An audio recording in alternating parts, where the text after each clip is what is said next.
Olá, saudações a você, querido inscrito e ouvinte, que está a prestigiar o meu trabalho.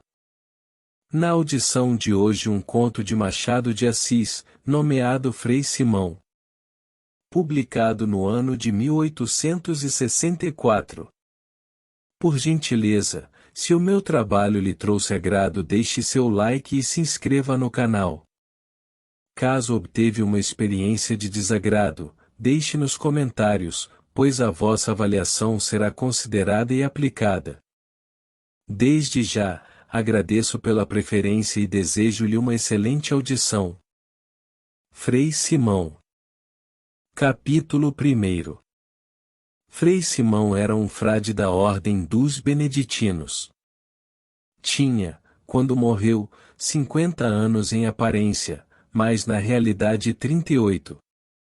A causa desta velhice prematura derivava da que o levou ao claustro na idade de 30 anos, e, tanto quanto se pode saber por uns fragmentos de memórias que ele deixou, a causa era justa. Era Frei Simão de caráter taciturno e desconfiado. Passava dias inteiros na sua cela, donde apenas saía na hora do refeitório e dos ofícios divinos. Não contava amizade alguma no convento, porque não era possível entreter com ele os preliminares que fundam e consolidam as afeições. Em um convento, onde a comunhão das almas deve ser mais pronta e mais profunda, Frei Simão parecia fugir à regra geral. Um dos noviços pôs-lhe alcunha de urso, que lhe ficou, mas só entre os noviços, bem entendido. Os frades professos, esses, apesar do desgosto que o gênio solitário de Frei Simão lhes inspirava, sentiam por ele certo respeito e veneração. Um dia anuncia-se que Frei Simão adoecera gravemente. Chamaram-se os socorros e prestou-se ao enfermo todos os cuidados necessários. A moléstia era mortal, e depois de 5 dias Frei Simão expirou. Durante estes 5 dias de moléstia, a cela de Frei Simão esteve cheia de frades. Frei Simão não disse uma palavra durante esses 5 dias, só no último, quando se aproximava o minuto fatal, sentou-se no leito, fez chamar para mais perto o abade, e disse-lhe ao ouvido com voz sufocada e em tom estranho: "Morro odiando a humanidade." O abade recuou até a parede ao ouvir estas palavras, e no tom em que foram ditas. Quanto a Frei Simão, caiu sobre o travesseiro e passou a eternidade. Depois de feitas ao irmão finado as honras que se lhe deviam, a comunidade perguntou ao seu chefe que palavras ouvirá tão sinistras que o assustaram. O abade referiu-as, persignando-se. Mas os frades não viram nessas palavras senão um segredo do passado, sem dúvida importante, mas não tal que pudesse lançar o terror no espírito do abade. Este explicou-lhes a ideia que tivera quando ouviu as palavras de Frei Simão, no tom em que foram ditas, e acompanhadas do olhar com que o fulminou, acreditara que Frei Simão estivesse doido, ou mais ainda, que tivesse entrado já doido para a ordem. Os hábitos da solidão e taciturnidade a que se voltará o frade pareciam sintomas de uma alienação mental de caráter brando e pacífico, mas durante 8 anos parecia impossível aos frades que Frei Simão não tivesse um dia revelado de modo positivo a sua loucura. Objetaram isso ao abade, mas este persistia na sua crença. Entretanto procedeu-se ao inventário dos objetos que pertenciam ao finado, e entre eles achou-se um rolo de papéis convenientemente enlaçados, com este rótulo, de memórias que há de escrever Frei Simão de Santa Águeda, frade beneditino. Este rolo de papéis foi um grande achado para a comunidade curiosa. Iam finalmente penetrar alguma coisa no véu misterioso que envolvia o passado de Frei Simão, e talvez confirmar as suspeitas do abade. O rolo foi aberto e lido perante todos.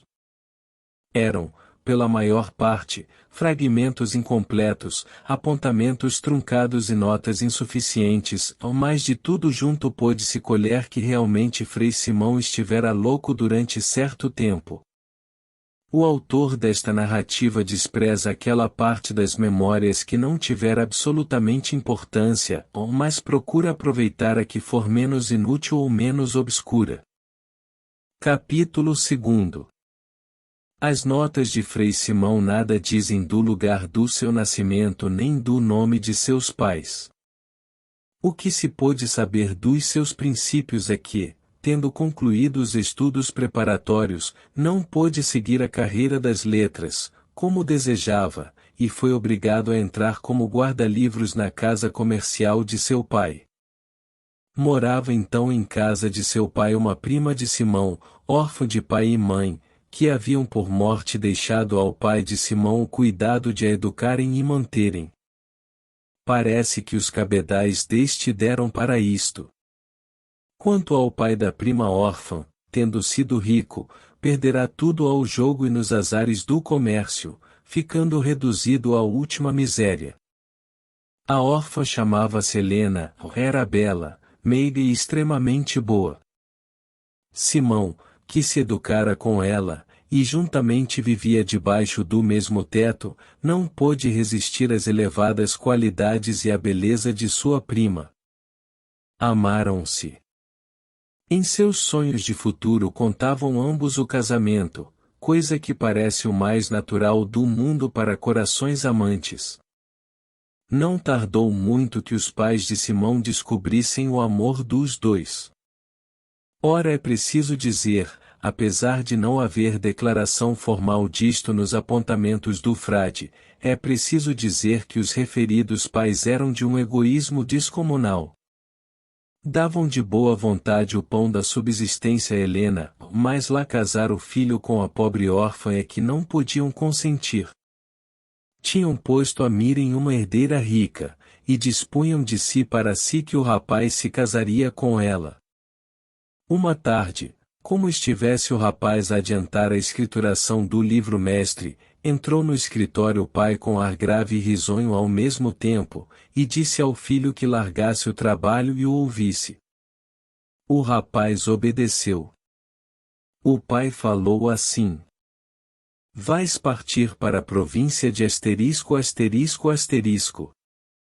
Preciso mandar umas cartas ao meu correspondente Amaral, e, como sejam elas de grande importância, não quero confiá-las ao nosso desleixado correio.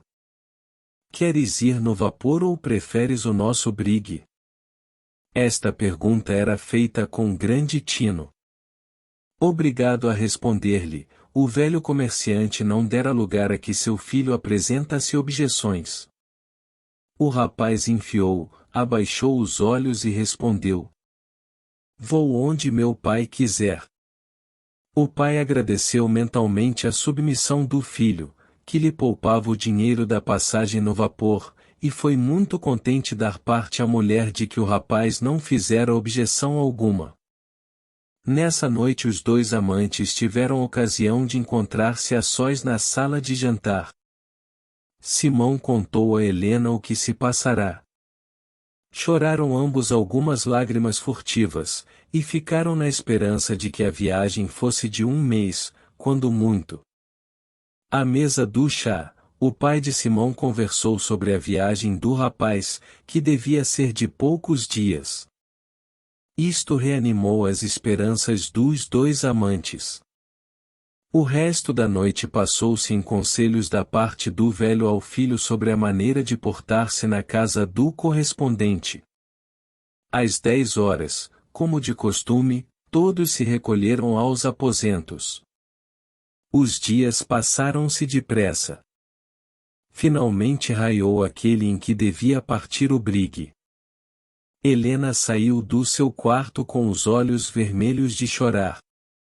Interrogada bruscamente pela tia, disse que era uma inflamação adquirida pelo muito que lera na noite anterior. A tia prescreveu-lhe abstenção da leitura e banhos de água de malvas. Quanto ao tio, tendo chamado Simão, entregou-lhe uma carta para o correspondente, e abraçou-o. A mala e um criado estavam prontos. A despedida foi triste. Os dois pais sempre choraram alguma coisa, a rapariga muito. Quanto a Simão, levava os olhos secos e ardentes. Era refratário às lágrimas, por isso mesmo padecia mais. O brigue partiu.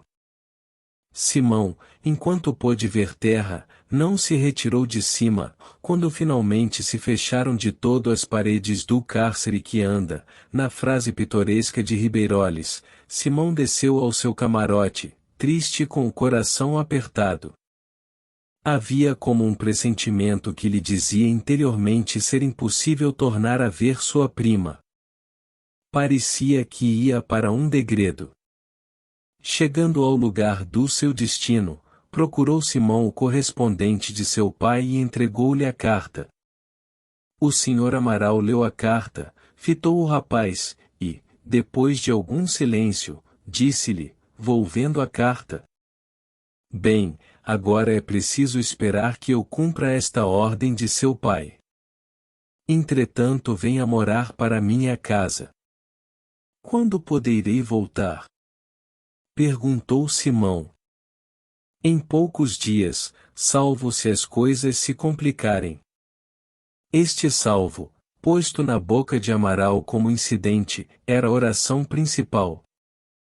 A carta do pai de Simão versava assim: Meu caro Amaral, motivos ponderosos me obrigam a mandar meu filho desta cidade. Retenha-o por lá como puder. O pretexto da viagem é ter eu necessidade de ultimar alguns negócios com você, o que dirá ao pequeno, fazendo-lhe sempre crer que a demora é pouca ou nenhuma. Você, que teve na sua adolescência a triste ideia de engendrar romances, vai inventando circunstâncias e ocorrências imprevistas, de modo que o rapaz não me torne cá antes de segunda ordem. Sou, como sempre, etc. Capítulo 3. Passaram-se dias e dias, e nada de chegar o momento de voltar à casa paterna. O ex-romancista era na verdade fértil, e não se cansava de inventar pretextos que deixavam convencido o pobre rapaz. Entretanto, como o espírito dos amantes não é menos engenhoso que o dos romancistas, Simão e Helena acharam um meio de se escreverem, e deste modo podiam consolar-se da ausência, com presença das letras e do papel. Bem diz Heloísa que a arte de escrever foi inventada por alguma amante separada do seu amante. Nestas cartas juravam-se os dois sua eterna fidelidade. No fim de 2 meses de espera baldada e de ativa correspondência, a tia de Helena surpreendeu uma carta de Simão. Era a 20ª, creio eu. Houve grande temporal em casa. O tio, que estava no escritório, saiu precipitadamente e tomou conhecimento do negócio. O resultado foi proscrever de casa tinta, penas e papel, e instituir vigilância rigorosa sobre a infeliz rapariga. Começaram, pois, a escassear as cartas ao pobre deportado.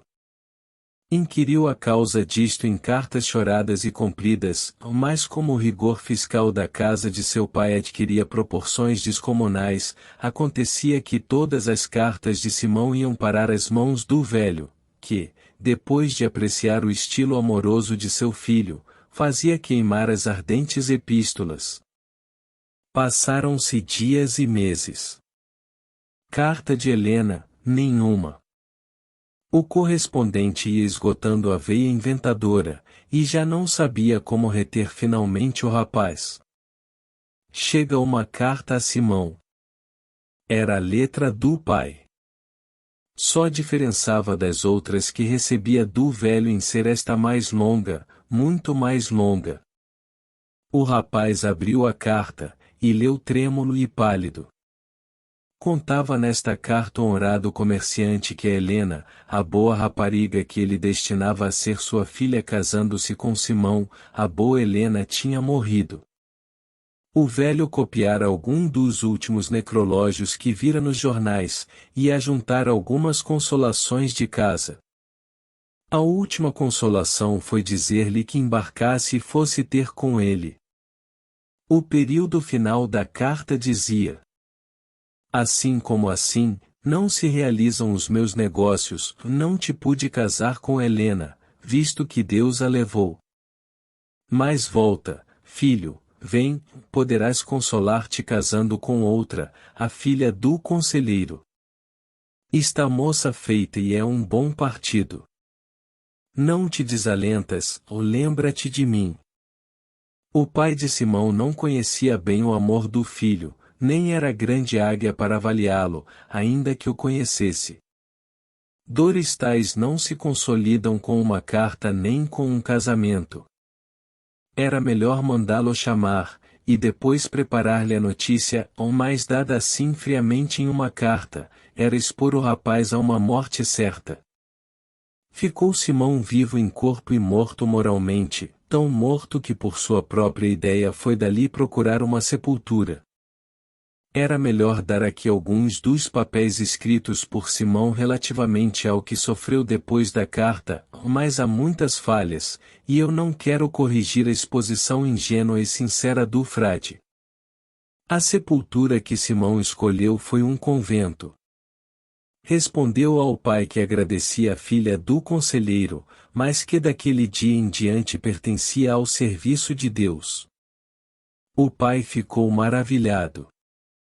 Nunca suspeitou que o filho pudesse vir a ter semelhante resolução. Escreveu às pressas para ver se o desviava da ideia, mas não pôde conseguir. Quanto ao correspondente, para quem tudo se embrulhava cada vez mais, deixou o rapaz seguir para o claustro, disposto a não figurar em um negócio do qual nada realmente sabia. Capítulo 4. Frei Simão de Santa Águeda foi obrigado a ir à província natal em missão religiosa, tempos depois dos fatos que acabo de narrar. Preparou-se e embarcou. A missão não era na capital, mas no interior. Entrando na capital, pareceu-lhe dever ir visitar seus pais. Estavam mudados física e moralmente. Era com certeza a dor e o remorso de terem precipitado seu filho à resolução que tomou. Tinham vendido a casa comercial e viviam de suas rendas. Receberam o filho com alvoroço e verdadeiro amor. Depois das lágrimas e das consolações, vieram ao fim da viagem de Simão. Aqui vens tu, meu filho. Venho cumprir uma missão do sacerdócio que abracei. Venho pregar, para que o rebanho do Senhor não se arrede nunca do bom caminho. Aqui na capital. Não, no interior. Começo pela vila de... Os dois velhos estremeceram, mas Simão nada viu. No dia seguinte partiu Simão, não sem algumas instâncias de seus pais para que ficasse. Notaram eles que seu filho nem de leve tocará em Helena. Também eles não quiseram magoá-lo falando em tal assunto. Daí a dias, na vila de que falará Frei Simão, era um alvoroço para ouvir as prédicas do missionário. A velha igreja do lugar estava atopetada de povo. À hora anunciada, Frei Simão subiu ao púlpito e começou o discurso religioso. Metade do povo saiu aborrecido no meio do sermão. A razão era simples. Avezado a pintura viva dos caldeirões de Pedro Botelho e outros pedacinhos de ouro da maioria dos pregadores, o povo não podia ouvir com prazer a linguagem simples, branda, persuasiva, a que serviam de modelo as conferências do fundador da nossa religião. O pregador estava a terminar, quando entrou apressadamente na igreja um par, marido e mulher, vê-ele, honrado lavrador, meio remediado com o sítio que possuía e a boa vontade de trabalhar, ela, senhora estimada por suas virtudes, mas de uma melancolia invencível. Depois de tomarem água benta, colocaram-se ambos em lugar donde pudessem ver facilmente o pregador. Ouviu-se então um grito, e todos correram para a recém-chegada, que acabava de desmaiar. Frei Simão teve de parar o seu discurso, enquanto se punha termo ao incidente. Mas, por uma aberta que a turba deixava, pôde ele ver o rosto da desmaiada. Era Helena. No manuscrito do frade há uma série de reticências dispostas em 8 linhas. Ele próprio não sabe o que se passou. Mas o que se passou foi que, mal conhecer Helena, continuou o frade o discurso. Era então outra coisa, era um discurso sem nexo, sem assunto, um verdadeiro delírio. A consternação foi geral. Capítulo 5. O delírio de Frei Simão durou alguns dias. Graças aos cuidados, pôde melhorar, e pareceu a todos que estava bom, menos ao médico, que queria continuar a cura. Mas o frade disse positivamente que se retirava ao convento, e não houve forças humanas que o detivessem. O leitor compreende naturalmente que o casamento de Helena fora obrigado pelos tios. A pobre senhora não resistiu à comoção. 2 meses depois morreu, deixando inconsolável o marido, que a amava com veraz. Frei Simão, recolhido ao convento, tornou-se mais solitário e taciturno. Restava-lhe ainda um pouco da alienação. Já conhecemos o acontecimento de sua morte e a impressão que ela causará ao abade. A cela de Frei Simão de Santa Águeda esteve muito tempo religiosamente fechada. Só se abriu, algum tempo depois, para dar entrada a um velho secular, que por esmola alcançou do abade acabar os seus dias na convivência dos médicos da alma. Era o pai de Simão. A mãe tinha morrido. Foi crença, nos últimos anos de vida deste velho, que ele não estava menos doudo que Frei Simão de Santa Águeda. Fim. Esta foi a obra narrada deste vídeo. Uma vez mais, agradeço pela preferência. Caso lhe tenha agradado, curta, se inscreva e compartilhe. Se algo não lhe agradou, escreva nos comentários, pois a sugestão será aplicada. Um grande abraço a você, querido inscrito e ouvinte. Até a próxima!